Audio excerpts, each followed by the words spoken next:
What's going on, guys? Hanging with me right now, I have the Tommy Martinez. What's up? Yay! You're here. I'm here, finally. Better late than ever. I know. We're so excited. I'm very excited to be here. This place is awesome. Yeah, welcome. Thank you. Are you comfy?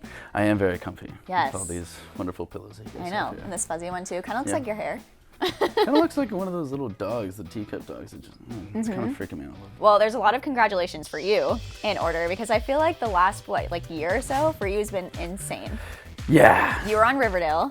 Yeah. And then you got a lead role on Good Trouble. Yeah. It's amazing. Yeah, it's crazy how quickly things can start moving. Like it feels like since we were, with Riverdale, it was a different story because it wasn't like I was like back-to-back shooting on set like how I am for Good Trouble. It's like I was on episode 6 of season 2 and then they brought me back at the very end. Thanks guys, keeping me hanging like that.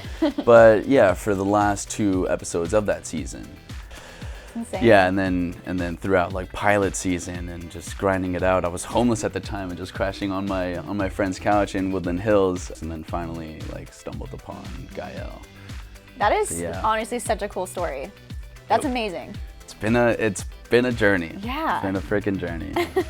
Well, I do want to talk a lot about Good Trouble. We love the show. It's so good. Yeah. So I want to know, how would you define Good Trouble? That phrase. How would I define Good Trouble? Yeah. It's creating this movement with certain political and social topics that aren't really talked about and putting them on full blast, and that's creating that kind of good trouble, like that disturbance in something that isn't really talked about.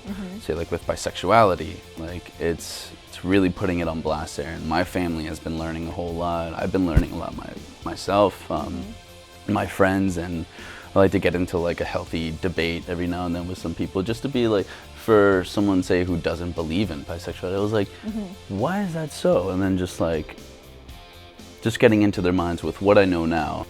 So happy for that and so proud of the show and all of the actors that we've just became family. But I do want to talk about your character, Gael. Let's do it. Oh my God, a little firecracker. He's starting some stuff. I have to say, I think he's my favorite though.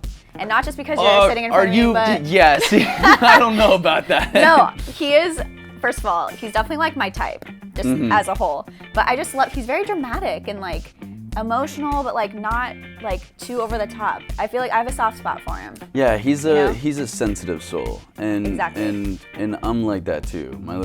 Literally my girlfriend last night told me, I was like, well, accept me for who I am. Yeah, he's definitely a sensitive soul, and does get himself into some trouble, but like at that age, like who knows what it is.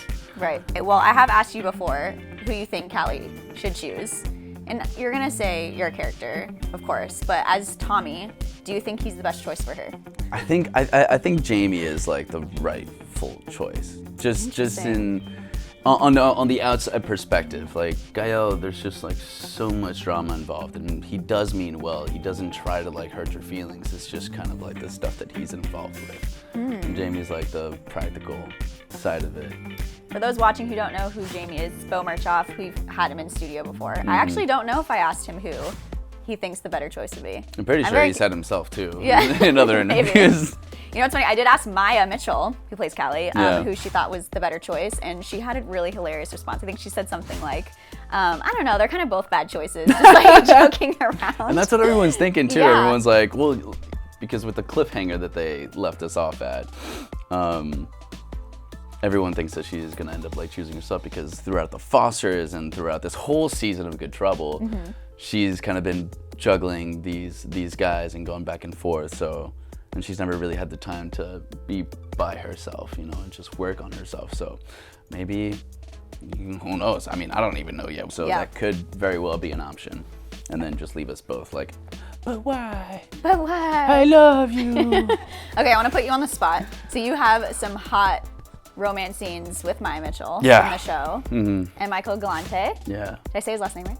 Galante, yeah. Yes. We need to meet him too. We haven't had him in here. He's Michael, such a if you're good watching, dude. you need to come in. So I want to know, what's it like making out with those two people?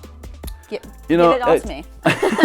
Okay, I'll give you some honest truth for the first scene that her and I had to do. Okay. And John Chu was directing, the one who directed Crazy Rich Asians, and I had never done a scene like that before, and we're supposed to be in bed and like look like we're going at it. I'm getting nervous. I'm like, what does one do if like, I mean, you know what we're doing, and like, what if you get excited? Do you apologize? What do you do? I mean, obviously none of that ever happened because you have 3 cameras on you and 30 million people, what seems like, in the room watching at the same time. But like with Maia, it was so, and Michael as well. It was super natural, and it was something that I'd never experienced before, but it was completely professional. Like Maia and I, we'd have like a ton of fun doing it, and then like right after we're done with the scene, we do like the awkward like pat on the shoulder, good job. But it was always cool. There was no awkwardness at all, like no like tension or anything. It was always a lot of fun, and just like we knew what we were doing, strictly professionals. And the same thing with Michael too. Michael, I met him when he was in the makeup trailer. I was like, "What's up? How you doing?" And that's the scene that we at the end of episode 1, where everyone finds out that my character is bisexual, and so they're filming the scene where Callie and Mariana are out on the pool, and him and I are in the loft, and we're just looking at each other from across the room because we walk into each other and we're just like both arms crossed. We're like, let's just do it. Let's just do it. It's happening. I love you. Yes, I need you so bad. Getting into character. And they're like, action! So we just start going at it. But it was always really fun. There was never once was there like some weird moment. So fun. Between us. Yeah. Well, I think we can tell. It comes across as real. Yeah. On the TV screen.